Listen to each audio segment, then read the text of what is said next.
Jelaila, and today I'm going to continue the Nibiru series, and in particular talking about why the Nibiruans came to Earth to mine gold.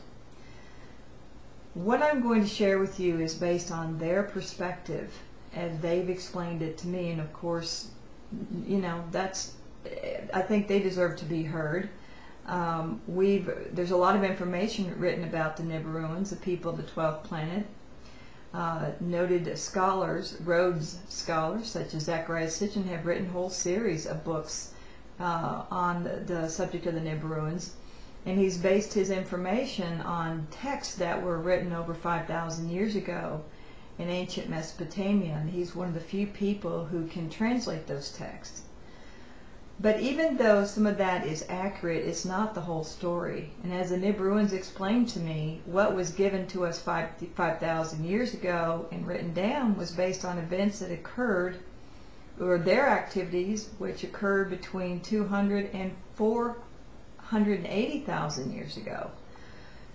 So when you're passing down a story generation after generation, it just makes sense that sometimes some of the pieces are going to be left out. I mean, take for example, you know, World War I, World War II. There's a whole different perspective on it based on your position in the war, whether you were American or European or Chinese or Japanese or whatever. Everybody's going to look at it from their perspective, and then they're going to write their stories based on that perspective. So the ancient texts that were written by people who looked at it through their eyes, not necessarily through the most objective eyes. But with that said, if you are an avid researcher of the Nibiruan history and of the 12th planet, you've most likely read Zecharia Sitchin's material, and I'm going to quote his material the most because I think it's probably the most accurate, and it's definitely, he's gone a lot further than a lot of the other researchers.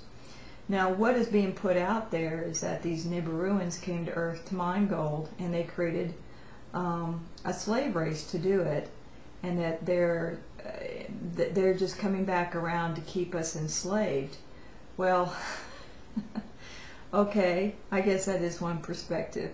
Zecharia Sitchin didn't say that we were being kept as a slave race. He just said that yes, we were created by the Nibiruans to mine gold. Let's go back a ways and discuss why they needed the gold in the first place. Their atmosphere was riddled with holes, and so they found that after trying different things, that the only thing that could protect them from the radiation in space was gold dust suspended in the atmosphere. It acted like a shield. And they didn't have enough gold on their planet to be able to save themselves, so they had to find a planet with abundant amounts of gold, and Earth was that planet. So they came here and they set up mining operations. But why was their atmosphere riddled with gold, with holes? Well, that's what has not been shared. That was left out of the story. They came here because they were involved as a peacekeeping force. Because Nibiru, if you've listened to the two original series, they're a multinational, multiracial group that. They're made up of civilizations or members from civilizations from all over the galaxy, and they act as like a peacekeeping force, a UN, a Red Cross. I mean, they have many jobs or roles that they play as a member of the Federation of Worlds, known to many people as the Galactic Federation, and so. Okay, where was I? Okay, so when they came, so they've been involved in wars, and the last great galactic war is what damaged their atmosphere to the point that they had to go in search of gold to save their people. That war involved trying to maintain colonies, human colonies on Mars, Venus, Earth, and Maldek. Well, the species they were fighting managed to wipe those out. But eventually they were able to recolonize, and at least Earth, they've recolonized Earth, and so they were in process of trying to protect that colony, as well as I understand some of the Syrian colonies in the Sirius system. So they were trying to protect humans, and as a result, their planet was nearly, their people are being wiped out. So they came to Earth to look for something to save their world. Now, they created humans after a period of time because they were not used to the heat on our planet, and so they needed to cross their genes with a species that was used to the heat, and so they did create the first humans. Now,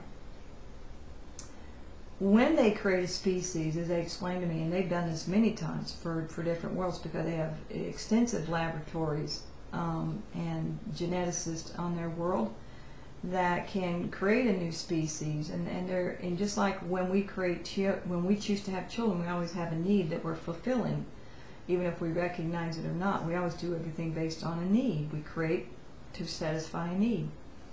That is a part of the creative process.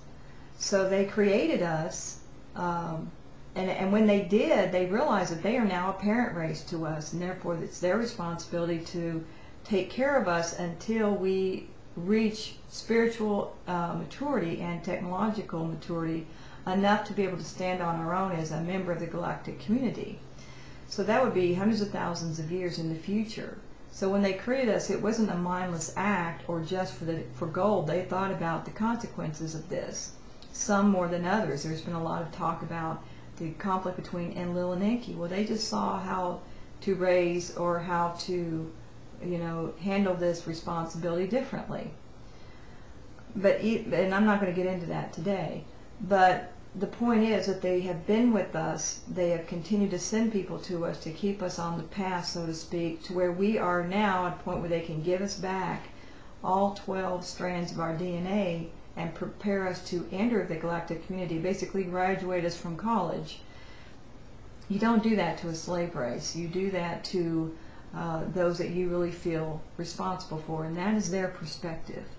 Now, you're going to listen to this and you're going to have to decide how you want to look at it. I suggest you do all your research, but here's something to keep in mind. The powers that be do not want you to embrace your parent race. They don't want you to see the Nibiruans as their parent race. In fact, I went to see a movie last night. One of the trailers is about this movie called The Fourth Kind, and it's supposedly saying that people in Nome, Alaska are being abducted by ancient Sumerians or Anunnaki. So they're trying to revile or defile, whatever revile be, the Nibiruans, because they know the powers that try to enslave us right now, they know that when that parent race returns, the game's up. So, go do your research and make your own decisions. I'm simply here giving the perspective as I was asked to do, so that way you can make an informed decision.